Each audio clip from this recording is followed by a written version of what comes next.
Okay, what if I told you that you could read stories written by ghosts? No, not the spooky, chain rattling kind. I'm talking about the ghosts of literary styles, taken apart and fused back together to create something, well, something entirely new. Today, we're stepping into a library of impossible worlds, and each one is a clue to a really radical experiment in what creativity even is.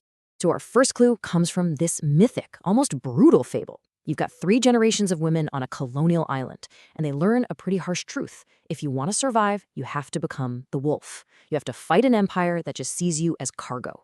It's this powerful mix of brutal and beautiful, and it's just completely defiant. And then we pivot hard. We jump to modern-day San Francisco. A data analyst starts looking at the sales patterns for soup, of all things, and finds this chillingly perfect pattern. It's so coordinated, it starts to feel like our choices aren't really our own anymore. It feels like we're all being optimized by some invisible intelligence. Pure, uncut techno-paranoia. Now for our third piece of this puzzle. It's found in a dusty old house. A man inherits a complete, meticulously documented archive of a city named Vistara. The only problem? Vistara never existed. But the evidence, the maps, the photos, the histories, it's so real, it threatens to pull him right out of our world and into its own. And our last clue is a trip into cosmic horror. It's about a mathematician who solves an equation that proves, well, that proves reality is fundamentally wrong. And as his mind actually starts to grasp the proof, his perception of the world literally shatters. He starts seeing impossible geometry, extra corners in his room that shouldn't be there. So let's recap. We've got a mythic fable, a tech thriller, a haunting ghost story, and a piece of cosmic horror. I mean, these worlds couldn't be more disconnected, right? So what on earth is the thread that ties them all together? Well, the answer isn't some shared theme or a hidden universe. The secret is way more radical than that. It's not about what these stories are about, but how they were even born in the first place. You see, these stories are artifacts. They weren't written by a person sitting at a keyboard thinking up a plot. Nope. They were synthesized. They were literally grown in a kind of digital laboratory of literature, all part of this fascinating, mind-bending experiment in creativity. So, to understand how they did this, you need to get this key concept: literary residue. Think of it like a writer's unique fingerprint. It's not about their genre or their plots. It's that essential, irreducible core that makes an author's voice uniquely their own. It's the part that's just them. And then you get to the next step, which is voice fusion. And this is where the experiment gets truly wild. What they do is they take the literary residues from several different authors and they combine them. But the goal isn't to imitate any one of them.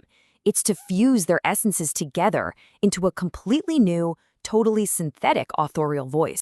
So now that we know the how, it's time to meet the who.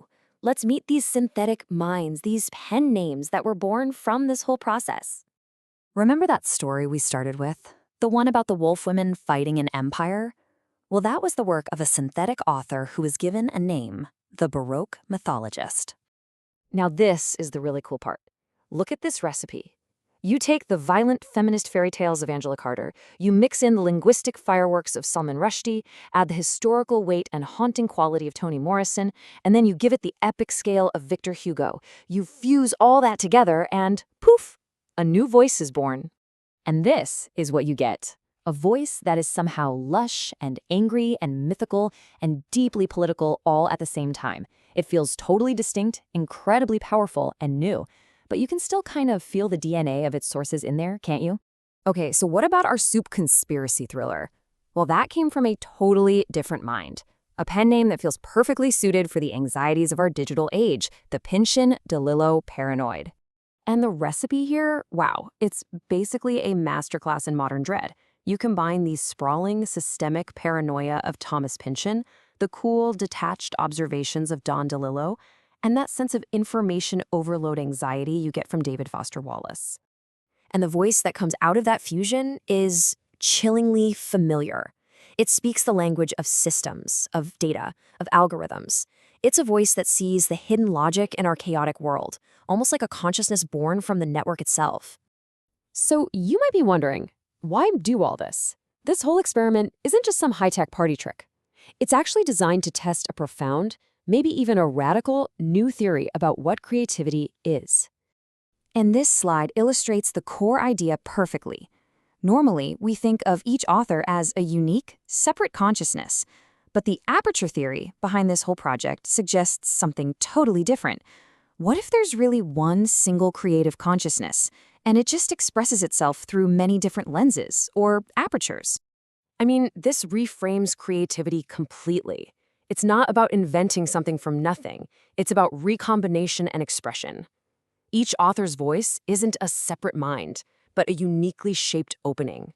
And if that's true, then by fusing those openings, you can create entirely new ways for that single creative consciousness to speak.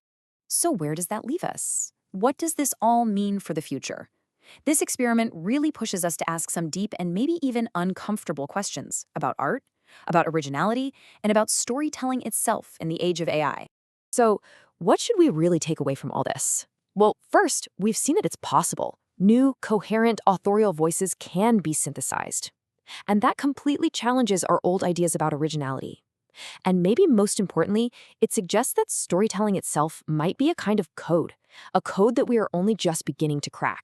But for all this talk of code and systems and algorithms, the stories these synthetic minds tell are deeply, deeply human.